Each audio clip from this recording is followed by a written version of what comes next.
Hello दोस्तों, real reporter news पे पुनः एक बार आप सभी का स्वागत करता हूं, अभिनंदन करता हूं।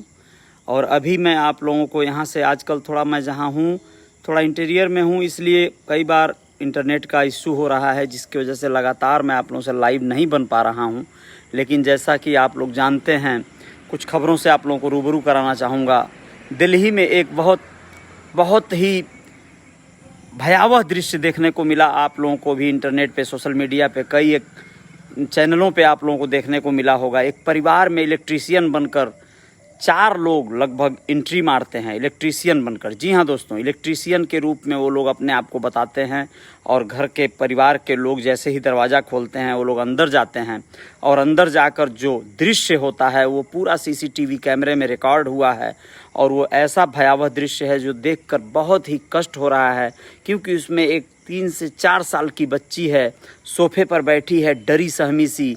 उन लोगों की गतिविधियां देखकर जो लोग एकाएक अपने हाथों में असलहे निकाल लेते हैं, पिस्टल और चाकू निकाल लेते हैं और घर परिवार के लोगों को सबको बंधक बना लेते हैं। क्रमशः वो लोग घर के जो मुखिया हैं, जो परिवार के उस मुखिया हैं, उनको तुरंत वो लोग बांधने लगते हैं सोफे पर से नीचे लेटाकर। और यह देखकर वो बच्ची एकदम डर जाती है बुरी तरह से। पहले वो सोफे पर इधर उधर दौड़ती है और उसके बाद वो उतर कर किसी तरह से अपनी माँ की तरफ भागती है और उसके माँ को भी बांध दिया जाता है। और इस तरह करके पूरा लूटपाट किया जाता है उस घर में। यह कैसा मामला है बताइए। दिल्ली जैसे महानगर में इस तरह का वाकया होना बहुत ही हृदय विदारक है, बहुत ही कष्टदायक है। इस तरह की वारदात दिल्ली में हुई है।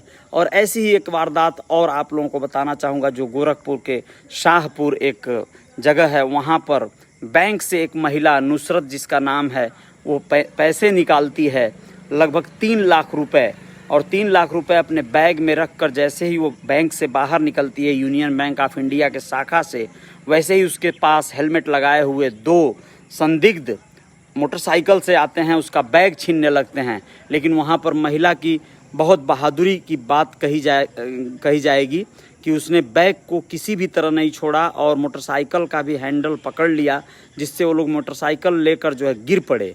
और गिरने के दौरान उसे चोट भी लग गया हाथों में उसके, लेकिन फिर भी वो महिला हार नहीं मानी। और यह देखकर अगल बगल के लोग दौड़ पड़े। दौड़ता देख मोटरसाइकिल छोड़कर उन अपराधियों को भागने पर विवश होना पड़ा, जो लोग गली गुचों में भाग के किसी तरह अपनी जान बचाए। मोटरसाइकिल बरामद हो गई है, पुलिस वाले तफ्तीश कर रहे हैं, जल्द ही पता चल जाएगा अपराधियों का। सीसीटीवी फुटेज भी खंगाले जा रहे हैं। और इसी तरह का और भी वाकया, मतलब तमाम घटनाएं घट रही हैं क्रमशः। आप लोगों को और बताना चाहूँगा, जो अभी कल की तारीख में उत्तर प्रदेश में कई जगहों पर ब्लॉक प्रमुख के चुनाव में जो धांधली देखने को मिली, प्रदेश सरकार के द्वारा पुलिस बल का जो दुरुपयोग किया गया, वह बहुत ही कष्टदायक है। कई एक ब्लॉकों पर, जैसे गोरखपुर में खोराबार ब्लॉक पर, जो वहाँ के समाजवादी पार्टी के प्रत्याशी थे और उनके समर्थक थे, उन सब पर पुलिस ने बर्बरतापूर्वक लाठीचार्ज किया। उस लाठीचार्ज में पूर्व राज्य मंत्री श्री राम भुआल निषाद जी के भाई, छोटे भाई श्री मनोज निषाद जी का हाथ फ्रैक्चर हो गया और सर में गंभीर चोट आई है। और इसके साथ साथ जो पूर्व मंत्री रहे हैं स्वर्गीय जमुना निषाद जी, जो आज इस दुनिया में नहीं हैं, लेकिन उनके सुपुत्र अमरेंद्र निषाद के ऊपर भी लाठी चार्ज किया गया, बलबा किया गया। समाजवादी पार्टी के वो भी नेता हैं और उनको भी गंभीर चोटें आई हैं। ऐसे ही कई जगहों पर आप लोगों को सुनने को मिला होगा, देखने को मिला होगा दोस्तों, कि आप लोगों को सिद्धार्थनगर जिले के इटवा ब्लॉक का वारदात सुनने को भी मिला होगा। माता प्रसाद पांडे, जो समाजवादी पार्टी के कद्दावर नेता हैं और पूर्व विधानसभा अध्यक्ष भी हैं वहाँ के, और उनके साथ भी जायती हुई है। जायती इस तरह हुई कि उनका तो पर्चा ही उनके हाथ से छीनकर 2 सेट पर्चा फाड़ दिया गया। ऐसा किया गया है वहाँ के भारतीय जनता पार्टी के प्रत्याशी राधा देवी के पति राम कृपाल चौधरी के द्वारा और उनके कार्यकर्ताओं के द्वारा।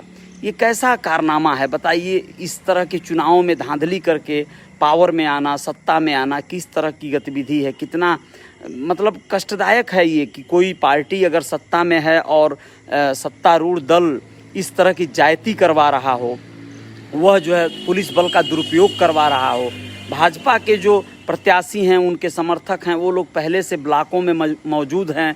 आरओ के सामने वो लोग पहले से पहुंच जा रहे हैं और सपा के प्रत्याशी को या उसके प्रस्तावक को, उसके कार्यकर्ताओं को पुलिस बैरिकेड करके रोक दे रही है।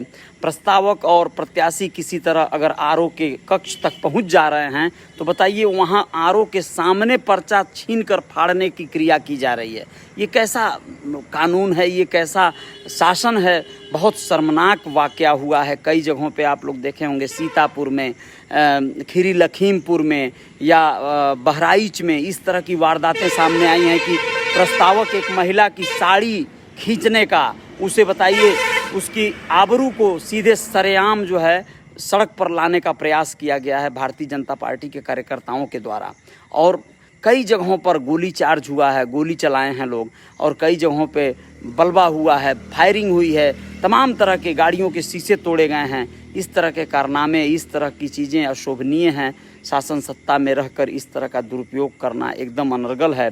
पंचायत चुनाव जो अभी बीता है, जिला पंचायत अध्यक्षों का चुनाव, उसमें भी यही कारनामा हुआ था और वैसा ही ठीक कारनामा ब्लॉक प्रमुख के चुनाव में भी हुआ है। जगह जगह ऐसे वारदात हुए हैं जो शर्मनाक हैं। बहुत ही दुरुपयोग हुआ है। इसका खामियाजा अब किस रूप में योगी सरकार भुगतेगी आने वाले विधानसभा चुनाव में, यह तो जनता जाने और जनता में बैठे सियासी लोग जाने। लेकिन आप सबको भी जागरूक रहना चाहिए कि इस तरह की शासन सत्ता और राजनीति करके आखिर क्या साबित करने का कोशिश किया जा रहा है।